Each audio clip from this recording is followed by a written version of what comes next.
नई दिल्ली के पंजाबी बाग स्थित जन्माष्टमी स्टेडियम में आयोजित एकल श्रीराम कथा के विशेष अवसर पर बीजेपी नेता और सुप्रीम कोर्ट की अधिवक्ता नाजिया इलाही खान की पुस्तक एकल एक क्रांति का भव्य विमोचन हुआ। ये पुस्तक एकल अभियान की 25 वर्षों की यात्रा और समाज निर्माण में उसके योगदान को समर्पित है। पुस्तक का विमोचन परम पूज्य भाई श्री रमेश भाई ओझा, श्री राम जन्मभूमि तीर्थ क्षेत्र ट्रस्ट के कोषाध्यक्ष स्वामी गोविंद देव गिरी जी महाराज और ट्रस्ट बोर्ड के चेयरमैन लक्ष्मी नारायण गोयल द्वारा किया गया।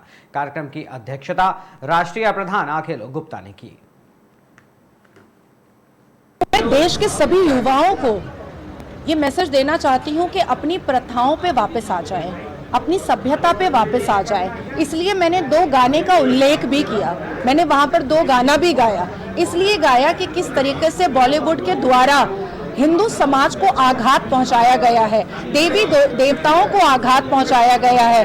आज हमारे घर की हिंदू बच्चियां जो हैं वो जैसे ही शनिवार आता है उनको पब याद आ जाता है, लेकिन मंदिर नहीं याद आता। लेकिन उसी का आप अदर हैंड देखिएगा कि मुसलमान और भी ज्यादा कट्टरपंथी होता चला जा रहा है। आज मुसलमान की बेटियां हिजाब के लिए शिक्षा छोड़ दे रही हैं, अपना एग्जाम छोड़ दे रही हैं कि उनको हिजाब पहनना है। तो कहीं ना कहीं बॉलीवुड ने हिंदू प्रथाओं को जो खत्म करने का एक षड्यंत्र रचा है, उसको डिकोड करने का वक्त आ चुका है। वही डिकोड मैं कर रही हूँ।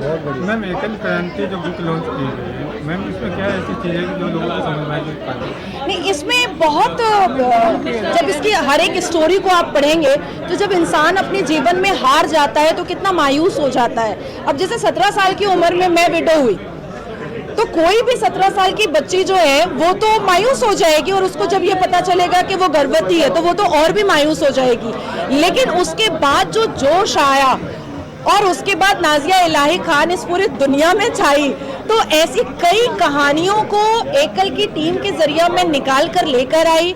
इन लोगों ने मेरी बेइंतहा मदद की है, जिसके लिए मेरे पास कोई वर्ड्स नहीं है। और उस मदद के द्वारा मैं एक किताब लिख पाई हूँ जिसमें इमोशन है, जिसमें सक्सेस है, जिसमें प्रमोशन होने का एक गुण है, एक मंत्रा है।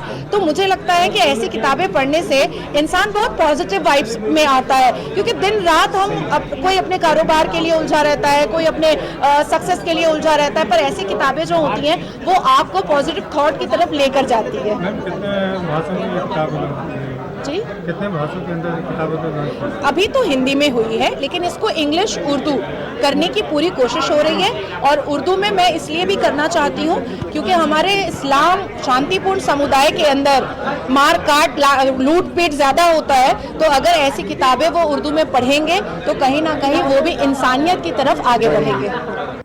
ना जाति, ना कोई पंथ, किसी का बिना भेदभाव के एकल ने शिक्षा देनी। और पिछले 35 वर्षों से ये कार्य कर रहा है और आज 1 लाख से ऊपर के विद्यालय हो चुके हैं। और विद्यालय शिक्षा के साथ साथ संस्कार शिक्षा, स्वास्थ्य शिक्षा और स्किल डेवलपमेंट, इसका कार्य एकल कर रहा है। उसका विवरण इस बुक के अंदर एज क्रांति, जिस तरीके से एक क्रांति होती है नेगेटिव, एक positive, this is a positive क्रांति। ये राष्ट्र के हित में, राष्ट्र निर्माण के लिए और राष्ट्र को एक करने का एक सेतु का काम ये एकल कर रहा है। मैं देश के सभी युवाओं को ये मैसेज देना चाहती हूँ कि अपनी प्रथाओं पे वापस आ जाएं, अपनी सभ्यता पे वापस आ जाएं। इसलिए मैंने 2 गाने का उल्लेख